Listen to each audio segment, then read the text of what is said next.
1 franchise, 3 novels, 1 movie, 3 delays, and finally 7 games. Wrong. Okay. 8 games. Nope.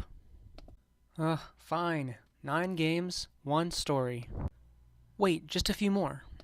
Okay, that one doesn't count. Besides, Game Theory only made 1 video on it. You gotta have like 3 videos minimum in order for it to count. Don't forget about my next game. Okay, I am actually excited for that one.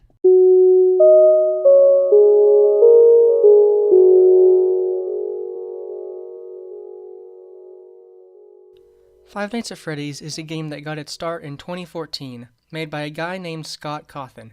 He was a fortuitous man. He made indie games that never took off, such as Chipper & Sons Lumber Company and The Desolate Hope. Someone told him that the sprites from Chipper & Sons were too creepy, though, and he actually took this idea and ran with it. That's what I love about this franchise. He funneled these creepy designs into his next game, Five Nights at Freddy's. It was his Hail Mary attempt. And it worked. Players found the jump scares exceptionally terrifying. I always wondered what was in all those empty heads back there. Where's Bunny? Which you would know if you ever watched Markiplier play this game. Talk about listening to your audience. It was fun to play. It is really fun to watch other people play. Scott knocked it out of the park. Since then, FNAF has only gotten better and better, in my opinion. In this video, we're going to cover every game in the series, and if you're not convinced that this is the best indie game franchise out there, then leave a comment down below and let's get a conversation going.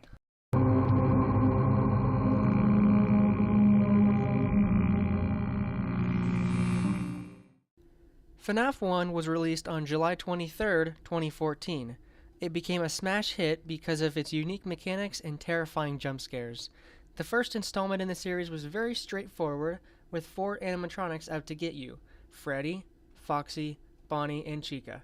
There was also a 5th rare animatronic called Golden Freddy. The game goes as follows: survive 5 nights as the night guard, plus a bonus 6th night and a later added custom night. This continues as the basic formula to this day. To survive the night, you have to perform certain tasks in order to stop the animatronics from getting into your office and killing you: closing the doors, switching the cameras, etc. Oh, by the way, you have limited power, just to add tension. And don't forget, closing doors costs extra power. That logic is so backwards, I just can't. The original game will always hold a special place in my heart, though. It's the most basic version of the FNAF formula, and it's proof that it really works. The lore in this first outing was also very subtle, since it wasn't the expansive universe that it is today. 5 murders, possessed animatronics, that's it. Oh, and the minigames are the strongest here, since the basic Atari art style really brings out the creepiness.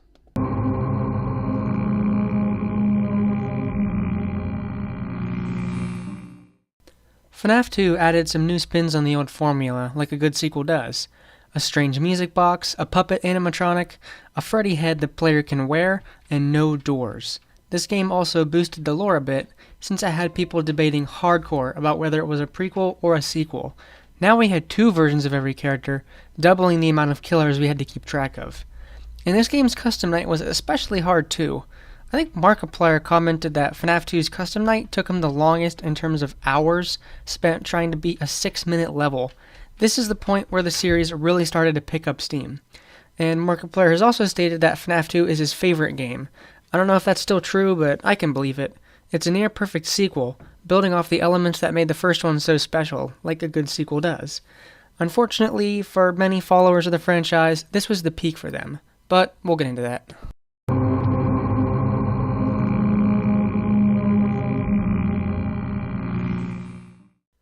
The hype around FNAF 3 was real. It finally released, and it was kinda underwhelming. I don't know. It might have had something to do with 90% of the jump scares not actually killing you, and the only real way to die isn't even that scary.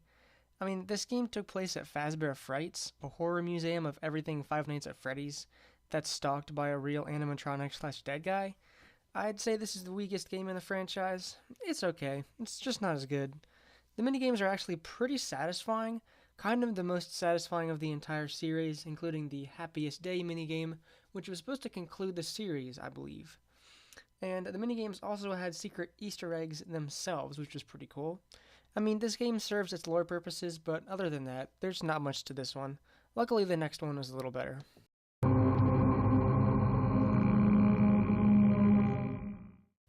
Ah, a new refreshing take on the FNAF formula. We're out of the pizza place and in a kid's bedroom. Wait. So, in FNAF 4, you're playing as a terrified kid trying to keep the animatronic nightmares out of your room. This game works a lot with sound, as you have to listen to the animatronics breathing to figure out how close they are to the door.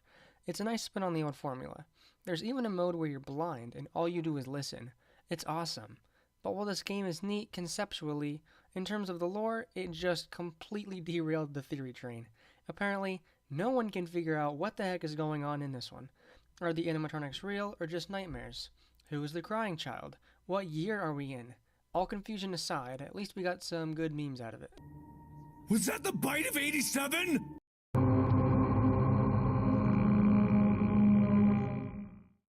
So, Scott just couldn't help himself.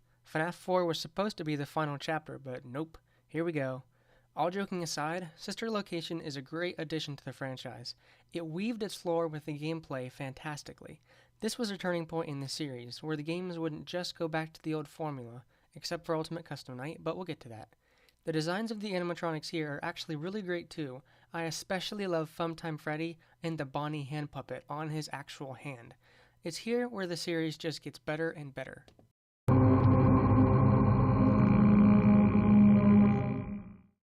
Pizzeria Simulator is amazing. The gameplay is akin to one of those simulator games, makes sense, where you're working to upgrade your environment and sources of income. It's a creative take on the franchise, and no one could have predicted the finality of this game. It's also probably the creepiest game in the franchise. Now I will tell you a story. A story about a kind man who would visit 5 orphans and bring them toys and gladness. The man lived alone, and lived in fear that someone might break into the house of one of the 5 children, so he adopted all 5, and brought them together in one place, in his own home. He promised them to never leave them, and they promised to always come home, and never stay out too late. He left one day to buy food, his heart being filled with gladness, but returned to find that the burglar had chosen his home, and killed all 5 of the children. The man could only afford one coffin, so he stitched the 5 bodies together to make one, and buried the child. That night, there was a knock at the door.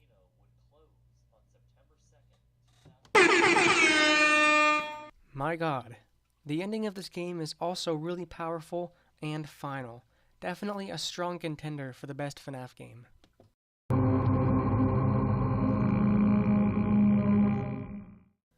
This is a quick one.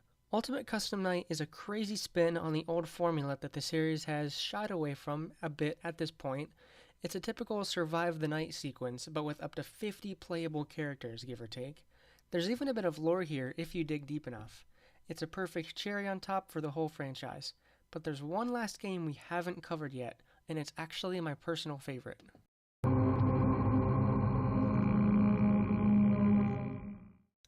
Help Wanted is the first FNAF VR title, and it's arguably the best game for VR out there. I'm serious.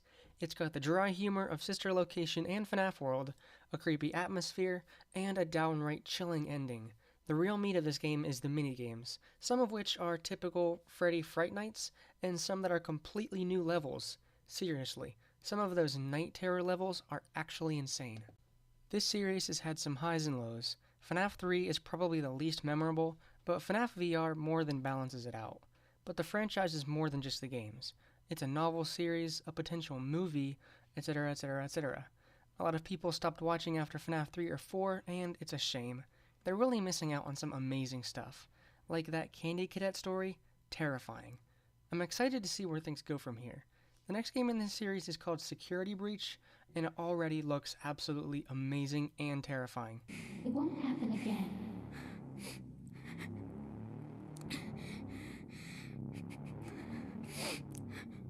It was just a glitch. Gregory, be still. I think she's found us.